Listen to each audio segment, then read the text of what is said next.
several years of infirmity to a beautiful company.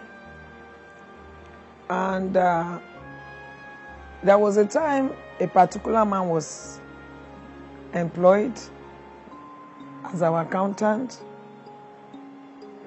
nice, amiable,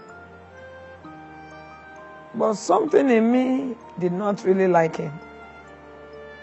Why? He joined us, and some of us that were there before him did not get the kind of benefits he got. So we all got angry. And because of the kind of person I am, personality, I don't know how to hide my feelings. So anytime the man comes to my office, I always made sure that I passed on my message to him by speaking to him rudely, saying some nasty things to him. It got to a stage that the man became so afraid to come to my office because he knew that I will give it to him hot. So most times he sends whatever he wants to do through somebody to me.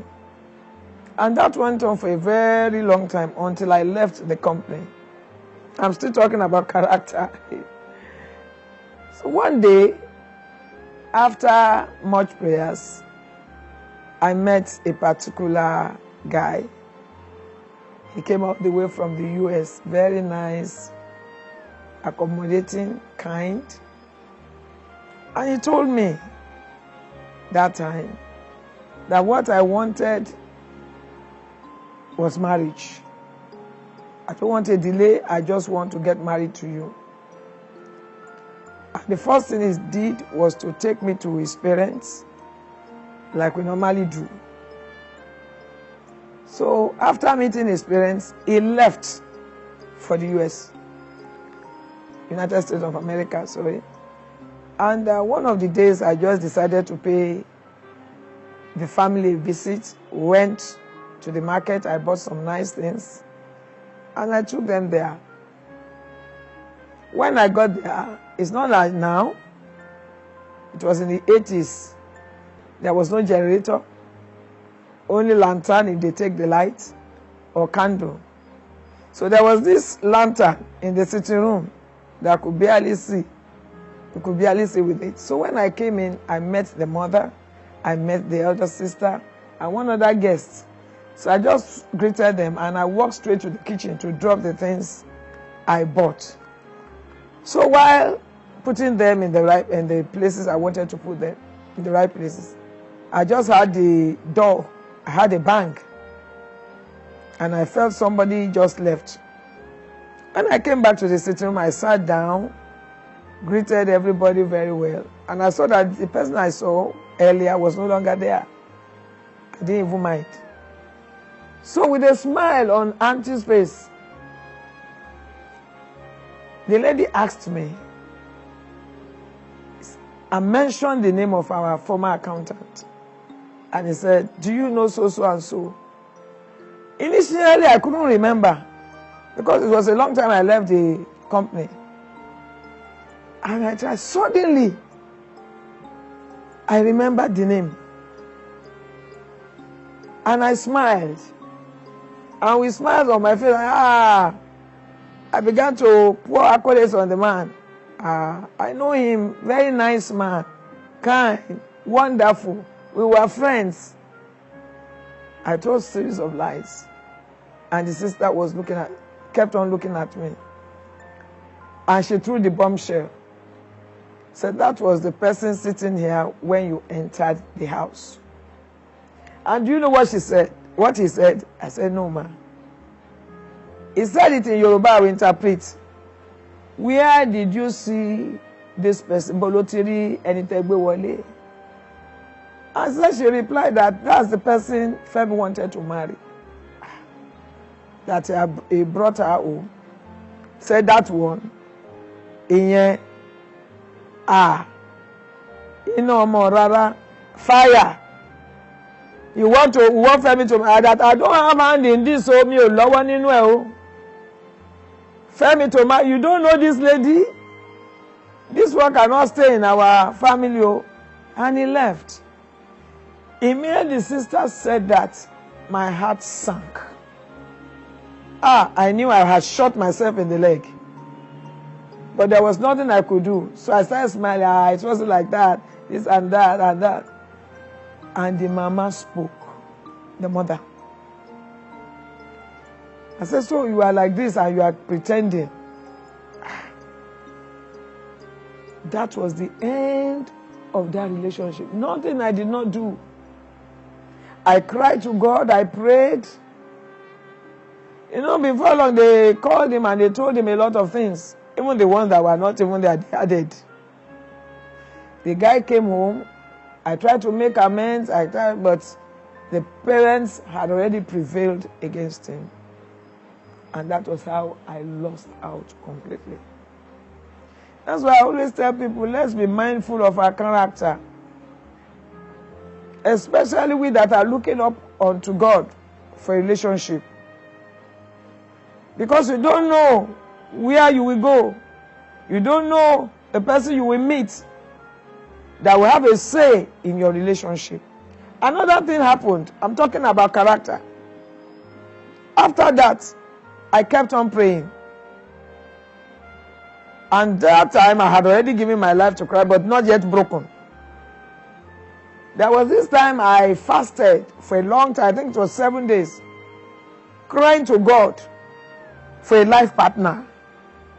And my spiritual mother said, on the 7th day I should come over to her place for her to agree with me in the place of prayer. That God told her, I will answer you. I was overjoyed. So on the 7th day, I went there. I hadn't broken my fast.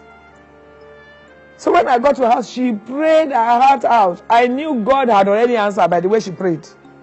She prayed her heart out. Oh, on my way back, still joyous, with that confidence that God has answered me, that I was going to get married that year or year after.